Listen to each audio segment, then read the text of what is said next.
कार्यक्रम में उपस्थित श्रीमान ओम बिरला जी, मनोहर लाल जी, किरण रिजिजू जी, महेश शर्मा जी, संसद के सभी सम्मानित सदस्यगण, लोकसभा के महासचिव, देवी और सज्जनों, अभी कुछ ही दिन पहले मैंने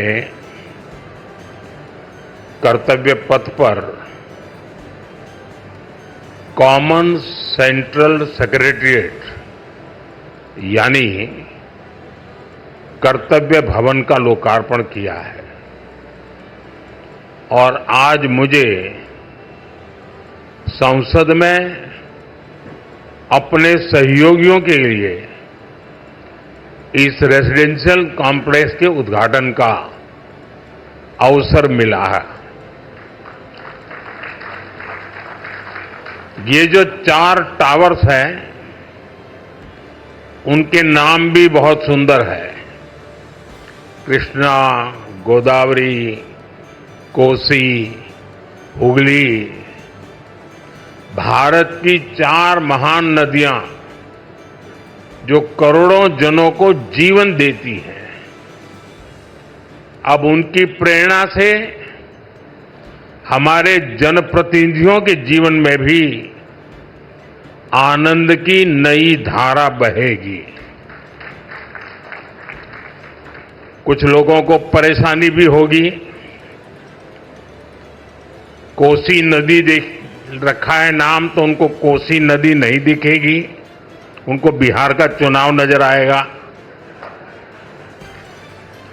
तो ऐसे छोटे मन के लोग जो होते हैं, उनकी परेशानियों के बीच भी मैं जरूर कहूंगा कि नदियों के नामों की परंपरा देश की एकता के सूत्र में हमें बांधती है।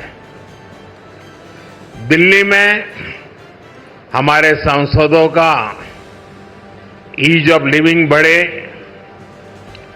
हमारे सांसदों के लिए दिल्ली में उपलब्ध सरकारी घर की संख्या अब और ज्यादा हो जाएगी। मैं सभी सांसदों को बधाई देता हूं। मेन फ्लैट्स के निर्माण से जुड़े सभी इंजीनियर्स और श्रमिक साथियों का भी अभिनंदन करता हूं, जिन्होंने मेहनत और लगन से ये काम पूरा किया है। साथियों, हमारे सांसद साथी जिस नए आवास में प्रवेश करेंगे, अभी मुझे उसका एक सैंपल फ्लैट देखने का मौका मिला।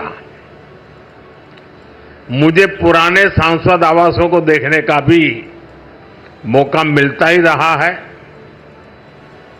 पुराने आवास जिस तरह बदहाली का शिकार होते थे, सांसदों को जिस तरह आए दिन परेशानियों का सामना करना पड़ता था, नए आवासों में गृह प्रवेश के बाद उससे मुक्ति मिलेगी।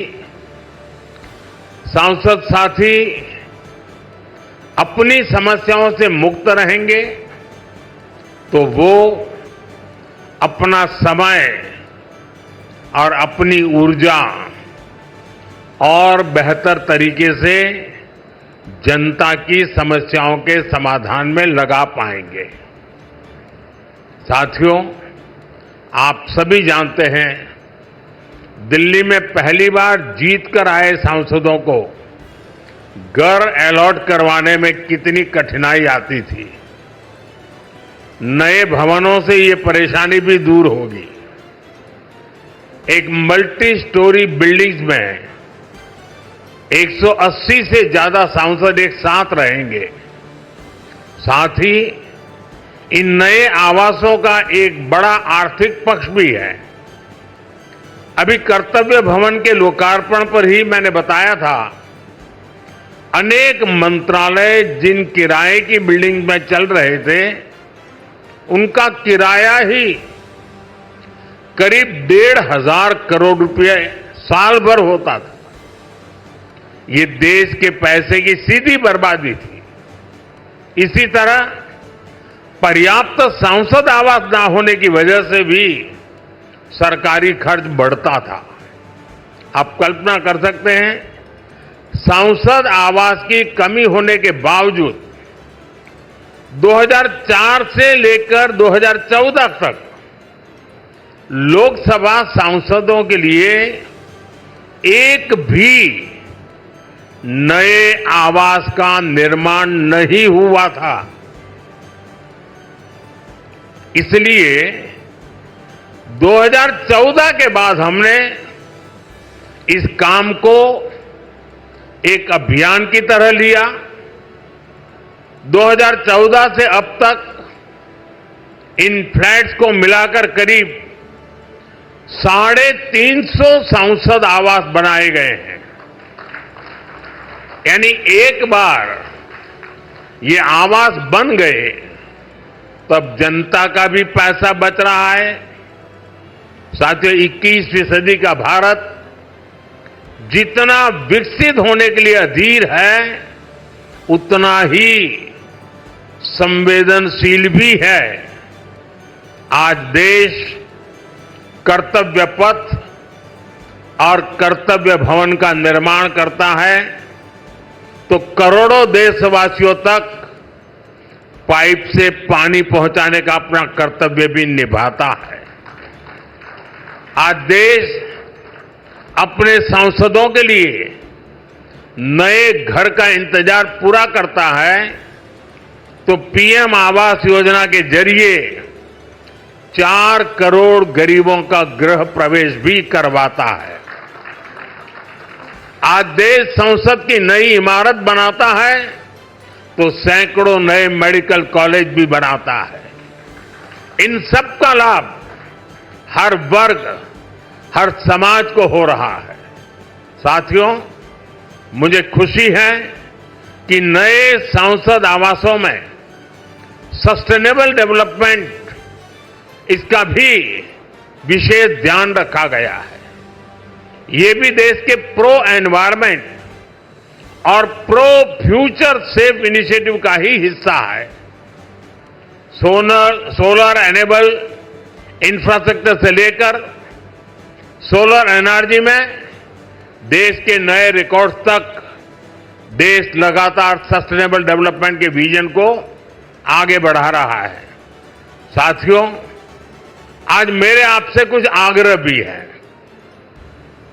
यहां देश के अलग अलग राज्यों और क्षेत्रों के सांसद एक साथ रहेंगे। आपकी उपस्थिति यहां एक भारत श्रेष्ठ भारत का प्रतीक बनेगी। इसलिए अगर इस परिसर में हर प्रांत के पर्व त्योहारों का समय समय पर सामूहिक आयोजन होगा तो इस परिसर को 4 चांद लग जाएंगे। आप अपने क्षेत्र की जनता को भी बुलाकर इन कार्यक्रमों में उनकी भागीदारी करवा सकते हैं। आप अपने अपने प्रांतों की भाषा के कुछ शब्द भी एक दूसरे को सिखाने का प्रयास कर सकते हैं। सस्टेनेबिलिटी और स्वच्छता, ये भी इस बिल्डिंग की पहचान बने, ये हम सबका कमिटमेंट होना चाहिए। न केवल सांसद आवास बल्कि पूरा परिसर हमेशा साफ स्वच्छ रहे तो कितना ही अच्छा होगा। साथियों, मुझे आशा है हम सब एक टीम की तरह काम करेंगे। हमारे प्रयास देश के लिए एक रोल मॉडल बनेंगे और मैं मंत्रालय से और आपके आवास कमेटी से आग्रह करूंगा, क्या साल में 2 या 3 बार ये सांसदों के जितने परिसर है उनके बीच स्वच्छता की कंपटीशन हो सकती है क्या?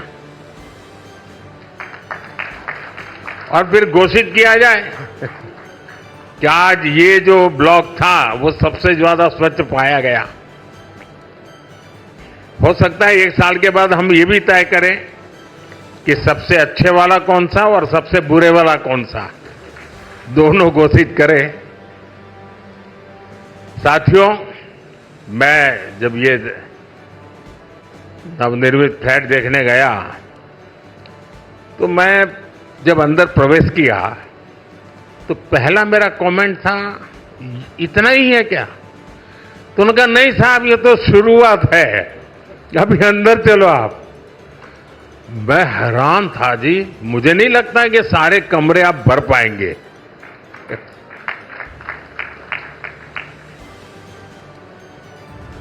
काफी बड़े हैं। मैं आशा करूंगा इन सबका सदुपयोग हो, आपके व्यक्तिगत जीवन में, आपके परिवार जीवन में ये नए आवास भी एक आशीर्वाद बने। मेरी बहुत बहुत शुभकामनाएं हैं। धन्यवाद।